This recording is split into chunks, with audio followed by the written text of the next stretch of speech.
आप देख रहे हैं दर्श न्यूज और मैं हूं आपकी होस्ट अंजलि। आपको बता दें कि आज हम बिहार के 4 विधानसभा सीटों पर होने वाले उपचुनाव में बेलागंज सीट पर चर्चा करने जा रहे हैं। सबसे हॉट सीट माने जाने वाली बेलागंज में चुनाव 13 नवंबर को होने जा रहे हैं और इस सीट पर जीत दर्ज करने के लिए जनता दल यूनाइटेड, राष्ट्रीय जनता दल और जन स्वराज पार्टी के नेताओं ने एड़ी चोटी का जोर लगाना शुरू कर दिया है। जदयू नेता इस चुनाव में जनता के सामने सरकार के किए गए विकास कार्यों, परिवारवाद के ऊपर उठकर काम करने और बदलाव करने की बात रख रहे हैं। वहीं राजद पिछले कई सालों से जनता को दिए गए मान सम्मान की दुहाई लगा रहे हैं। जन स्वराज दोनों ही पार्टी पर हमलावार है, पहली बार चुनाव लड़ रही है और जन स्वराज बिहार में बदलाव के लिए वोट मांग रही है। इस सीट पर जन स्वराज के उतरने से मुकाबला काफी दिलचस्प हो चुका है। कहा नहीं जा सकता कि इस सीट पर कौन जीतेगा। कह सकते हैं कि बेलागंज में जीत किसकी होगी, इसकी भविष्यवाणी इस बार सियासत को समझने वाले माहिर खिलाड़ी भी नहीं कर सकते हैं।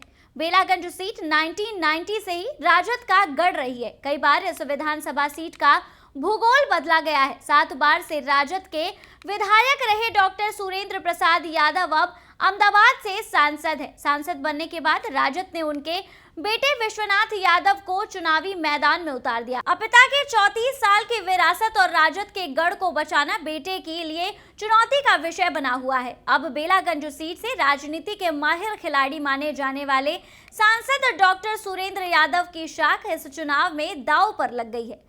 वो दिन रात गांव में जाकर बेटे के लिए वोट मांग रहे हैं। वहीं जदयू और बीजेपी के मंत्री लगातार जनसभाएं कर रहे हैं। वो गांव वालों को सरकार की चलाई हुई विकास योजनाओं के बारे में जानकारी दे रहे हैं। जानकार बता रहे हैं कि सुरेंद्र यादव अपनी अंतिम दांव के लिए जाने जाते हैं। राजद का गढ़ कही जाने वाली बेलागंज सीट से जदयू के पूर्व विधान पार्षद मनोरमा देवी को मैदान में उतार दिया गया है। वहीं आरजेडी के सांसद डॉक्टर सुरेंद्र यादव के बेटे विश्वनाथ यादव के सामने आते ही पिता की विरासत बचाने की चुनौती हो गई है।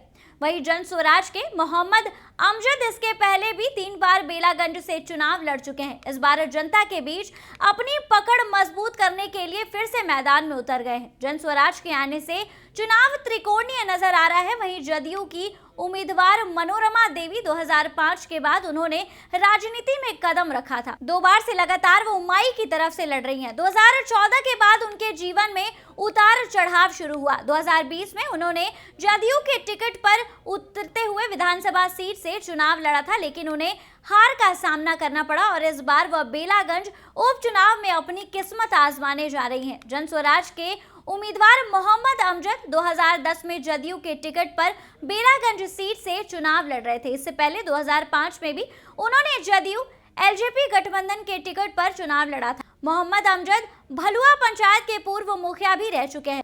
बेलागंज में हमेशा से ही माई समीकरण हावी रहा है। जदयू और बीजेपी के कई बार मिलने से इस गढ़ को तोड़ने की कोशिश की गई है, लेकिन उन्हें कभी भी सफलता नहीं मिली है। सुरेंद्र यादव लगातार इस सीट से जीतते नजर आ रहे हैं। वहीं आपको बता दें कि बेलागंज की सीट से यादवों की आबादी सबसे ज्यादा 72,000 बताई जा रही है। वहीं मुस्लिमों की आबादी 60,000 बताई जा रही है। इन दोनों समुदायों का वोट चुनाव परिणाम में सबसे ज्यादा अहम भूमिका निभाता है।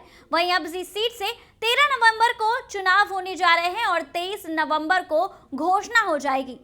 इस खबर में बस इतना ही। आगे की खबरों के लिए हमारे साथ बने रहें दर्श न्यूज पर।